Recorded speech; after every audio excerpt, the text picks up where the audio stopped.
Anyone who's killed by Krishna gets that liberation from birth and death. But that was not where it ended.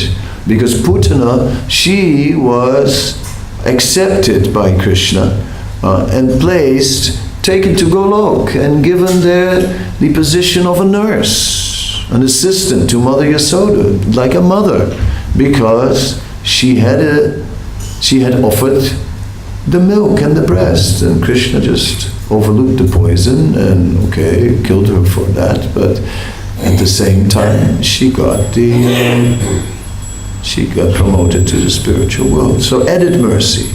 When Krishna personally comes, more than liberation, he gave her, he made her a direct associate in Golok.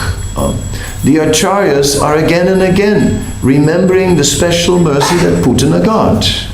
Rupa Goswami has included this pastime in the Bhakti Rasamrita Sindhu and highlights it. Other Acharyas also highlight it because it's extraordinary mercy. So in the same way, when Sri Chaitanya Mahaprabhu was personally present, there was all that amazing mercy, that instant. Right? And that's exactly what we want also. We want it instant. Right? Can't we have instant Krishna Prem? We want everything instant. Right? There must be a shortcut. It must be possible to just get it without any effort. Oh, please give me your mercy. Prabhupada said, you got it. You already got it. My instructions, that is my mercy. Oh yeah, but instructions, that means we have to work. That means we have to do it ourselves. Yes. Because that is Krishna's desire. If Krishna so desired, he wouldn't even need to glance upon this world to make all of us suddenly overwhelmed by waves of praying. If Krishna so desired, we would all be jumping in ecstasy here and dance the rest of the day with tears streaming from our eyes, filled with love of God, if Krishna so desired. But why? Why not? Because Krishna, he wants us to voluntarily come on our own strength. Now he knows we are crippled. He knows we are manda sumanda mateo mandabhagya upadruta. He knows we are crippled by Kali. He knows we are weak. He knows we are lazy. He knows we have great difficulty staying on the path. Durga me patimendasya skalat padakatir mohu. So he knows. So he makes endless arrangements, right, to push us forward, to push us up, to help us, to make it possible. But then, still, time, at least a symbolic step of surrender has to be there from our side. At least a few steps, something. And we complain about that. It's like, oh, this is too much. Oh, this is too difficult. I have to do all these things. It's impossible. I can't do it. And then the devotees come, who are described to be more merciful than Lord Chaitanya. It is said that Lord Nityananda is more merciful than Lord Chaitanya, because in Chaitanya Charitamrita it says that Lord Nityananda is intoxicated because he's serving Krishna. He's serving Lord Chaitanya. That service is so ecstatic, he becomes intoxicated with ecstatic love, and as a result he becomes drunk. And being drunk, he cannot see clearly, and as a result he cannot distinguish who's fallen, who is not fallen, so he just gives it to everybody. I mean, just, doesn't matter who you are, and he'll just give. And then there's the devotee. So we see that Nityananda was delivering Jagai and Madai. He wanted to deliver them, although they were highly degraded. Srila Prabhupada, in this purport also and more often, is explaining that in this age, the entire population has become like Jagai and Madai. And it is true. We see that. I was in Poland in the Woodstock festival, and they walked in, Jagai and Madai. Madai had dreadlocks, and he had tied empty beer cans into his hair. So he had some 20 beer cans on his head, tied into his dreadlocks. Madai, he had made a hat of an empty beer box, and he had made a crown of wine bottles which were upside down. And they came walking in like that, holding beer and wine in their hands. And when I saw it, I wanted to sign them up for the movie. I thought, my God, I found them. This is amazing. I thought, I'll sign them up for the movie, and so on. But later I saw how Jagai had a papadam in his hand and a plate of salad, and he just feeding Madai with the papadam. So I knew that at that stage, I knew it's okay. Jagai and Madai will be all right. They're having papadams. Right? So in this way, we see it in front of our eyes. I was in South Africa, in Johannesburg, and I took a little walk around the block, and I walked past a bar, and the bar's name was Kali Yuga. With a C, but it was Kali Yuga with a C. But that was close enough. So, just the local spelling. And I looked inside, and it was Kali Yuga. But somehow or other, it was only a block away from the temple. So the Harinam was regularly coming past that place. So, like this, we see certainly how Jagai and Madai are becoming transformed. But then it comes to us, to a personal level, and then we see where are we in terms of our qualification. And some may take birth in a worse condition, and some may take birth in a better condition. But, in this age of Kali, the disease of pride, is so strong. It's very difficult to actually accept that we are an object of mercy, and to just have that deep sense of gratefulness and that mood of being a servant. Got it right. That is very difficult. So we are struggling. But despite that struggle, Rupa Goswami explained this concept of asabandha. Asabandha, he explained, is the concept of hope against hope.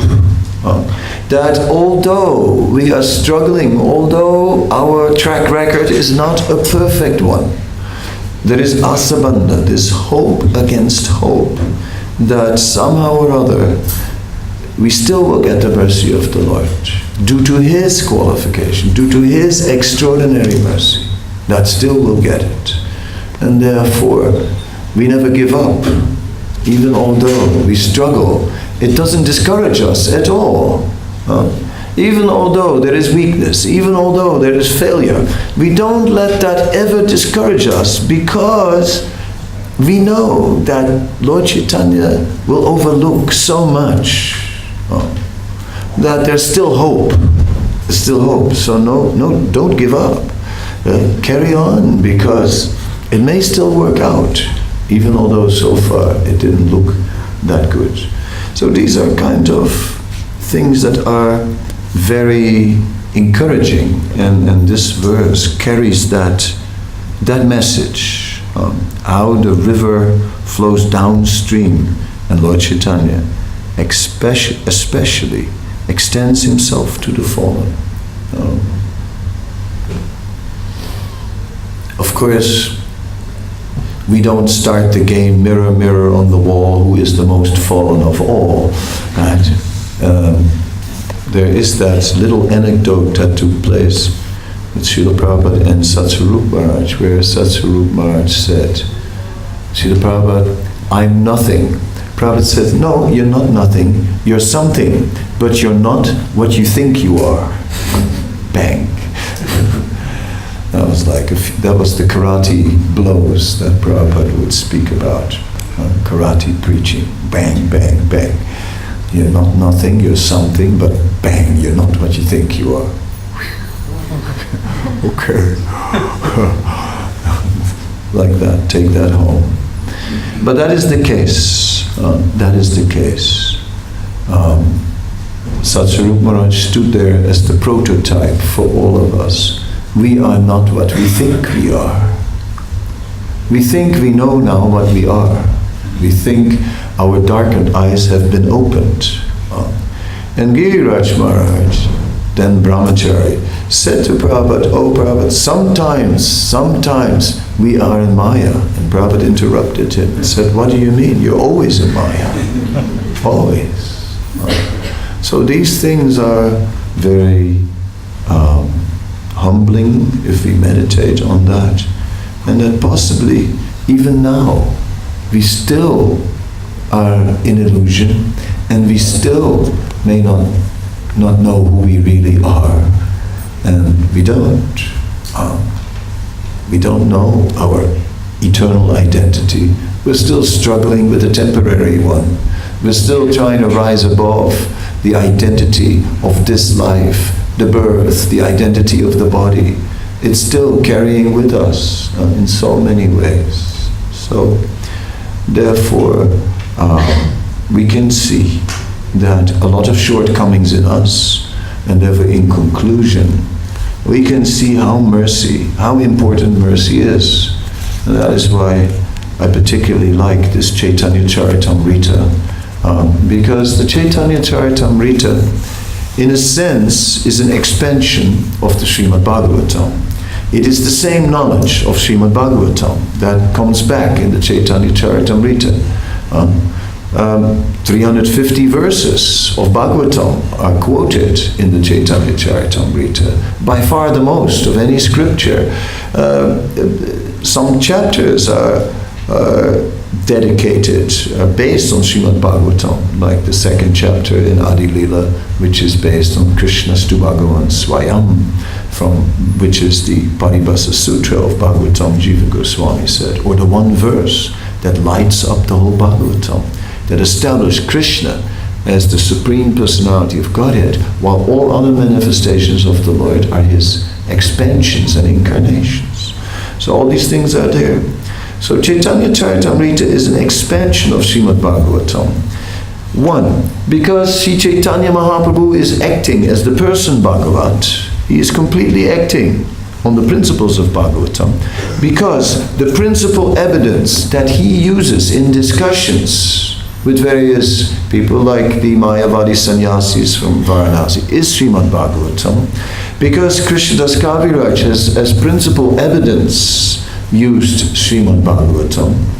So in this way we see, because the 6 Goswamis have written various literatures, and Jiva Goswami is particularly providing hard evidence in the form of the Satsandarbha, which is basically a treatise on the Bhagavatam.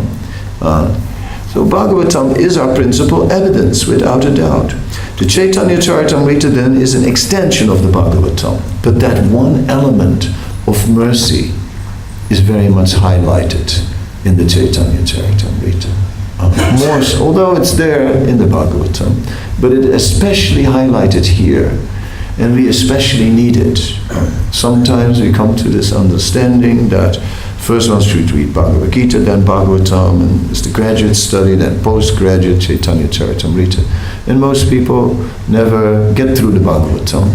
After 10 years, still in the second canto, or maybe just approaching the third, right? And therefore, they'll never read Chaitanya Charitamrita. And that's highly unfortunate.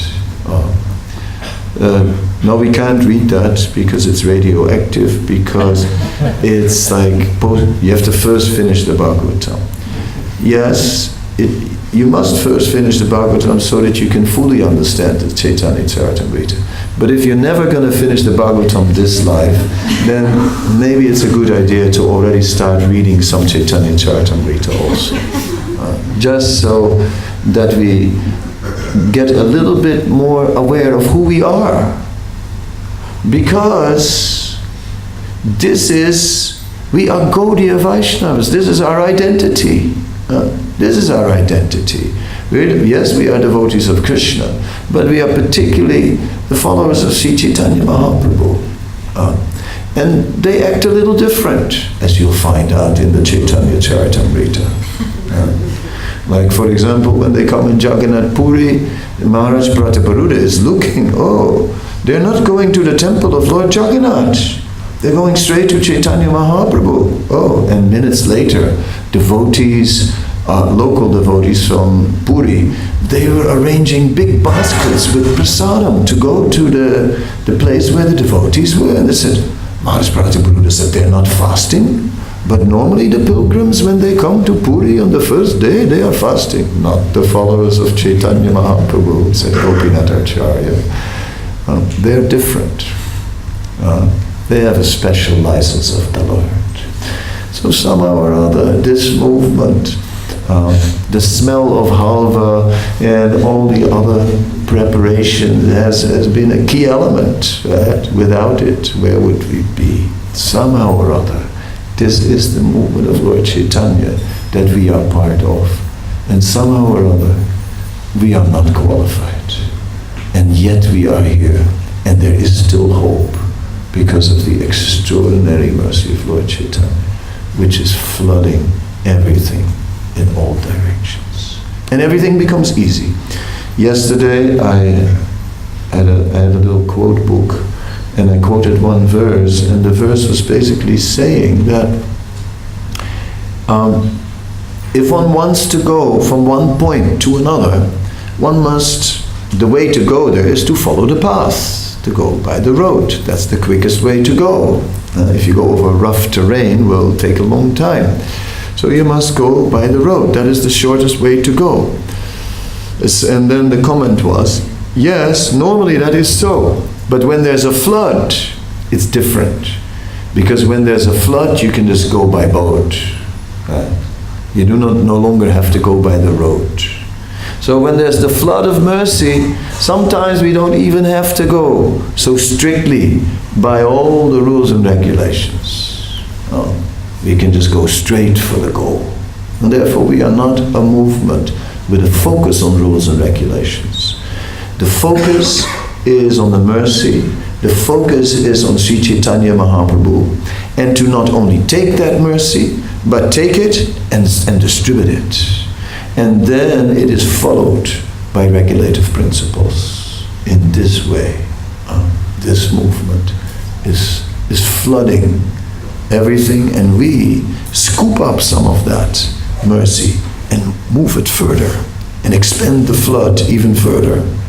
So through the devotees, that flood expands even further than it already expanded.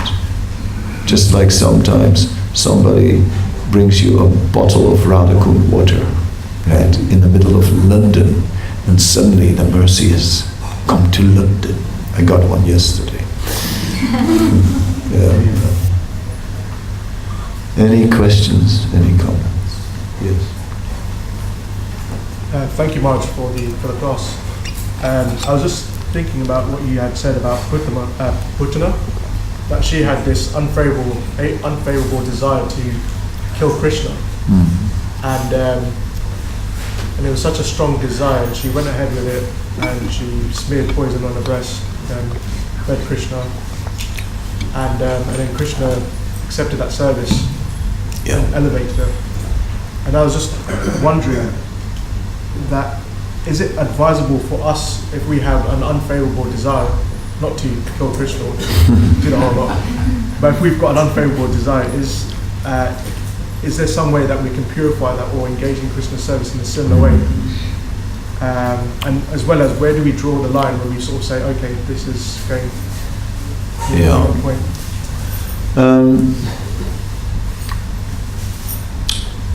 Anyabilasita sunyam jnana karmadyanavritam anukulyen Krishna. So it has to be anukul. It has to be favorable. We have to serve Krishna in a favorable way. So we are not following in the footsteps of Putana or the likes. That path is not recommended. No. The line has been drawn by the scripture. We find the bull Dharma, legs broken in the age of Kali. And we find these four principles of compassion, cleanliness, austerity, and truthfulness. We find these four, and we find that Srila Prabhupada drew the four regulative principles from there, because Srila Prabhupada is the one who kind of formulated these four regulative principles and drew the line. That's the line. Simple. So we're not drawing the line. Prabhupada did it. He drew the line. Minimum 16 rounds. He formalized it all. Very clear. And so that is the line.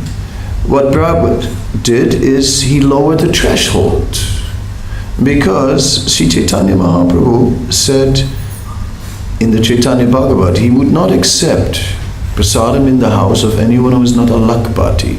Later he classified that as anyone who doesn't chant 64 rounds, 100,000 names. So that's where this number of 64 comes from, that one should chant 64 rounds in order to get the mercy of Chaitanya Mahaprabhu. That's when in the Gaudiya Math, Srila Bhakti Siddhanta was emphasizing 64 rounds. It was based on that statement. But Prabhupada adjusted it. And he brought it down, 32, 25, 16, and so on. But he didn't bring down the result. It's not, okay, you chant less rounds, you pay less and you get less. No, you pay less and you get the same. You're still eligible to go back to God in this lifetime. So Prabhupada basically brought down the threshold. He put it on sale, the whole thing. Get a bargain, get a steal, take it away. Black Friday or something like that. Just, storm the store, grab it now. Arms everywhere. This is the opportunity. So, Prabhupada drew the line, and somehow or other we have to fit in, and that cannot be changed and should not be changed. And, it's okay, the Hare Krishna movement takes so many forms and shapes, right? And it looked very different in Prabhupada's time, in a way, than it looks now. Right? That's fine. As long as the regulative principles are just as fixed as they ever were. And as long as still 16 rounds minimum. And as long as that is fixed, well, what's wrong with the beard? What's wrong with, it's not the end of the world, or all these other things. As long as the chanting is there, as long as the four regulative principles are there. That's the essence. So that's where we draw the line. And Putana, no Putana. So some desires have to go. What to do? There may not be a gradual way. It is a little rigorous. Vedic culture is very gradual, is bending. The Sankirtan movement demands a bit of a sudden change, a bit rough, from sinful behavior suddenly to four regulative principles. It's a little tight, it's a little hard. It's not slowly, like Vedic culture. No, it is kind of an abrupt change. And that we have to take. But we get so much mercy with it, and to keep us going. So it can be done. Yes? Right, you said how the followers of Lord Chaitanya are different to those of Lord Krishna in a sense. You highlighted the example of Gopinacharya saying that they have a prasadam. I was thinking how as sadhakas we just follow the program, but the prayojana of following Krishna is Madhurya, Sakya, Vatsalya. That of Lord Chaitanya is Dasya. But could you describe or explain what is the intimate relationship with Lord Chaitanya on an internal level? You just chant in kirtan with him? Yeah, in the spiritual sky, there's kirtan and katha, right? In Svetadvip, there Lord Chaitanya is eternally engaged with his devotees in Sravanam, Kirtanam, and Smaranam. Those are the activities. In this world, I have a metaphor which I like to just present. That is, there's the mountain of Vedic injunctions, and there's the ocean of the mercy of Lord Chaitanya, and it comes onto the shore of this mountain, and the ocean is washing on the beach at the base of the mountain of Vedic injunctions. And there's some overlapping of the two between the mercy of Lord Chaitanya and the Vedic injunctions. So sometimes the Sankirtan movement of Lord Chaitanya is not so strict about certain detailed injunctions, not about major principles. They remain intact. Then on that wave of Lord Chaitanya's mercy that comes on the mountain of Vedic injunctions, there's a powerful, on that ocean is a powerful wave, which is Prabhupada's mercy. And that wave goes further onto the beach than ever. So in this way, Prabhupada sometimes relaxed some rules.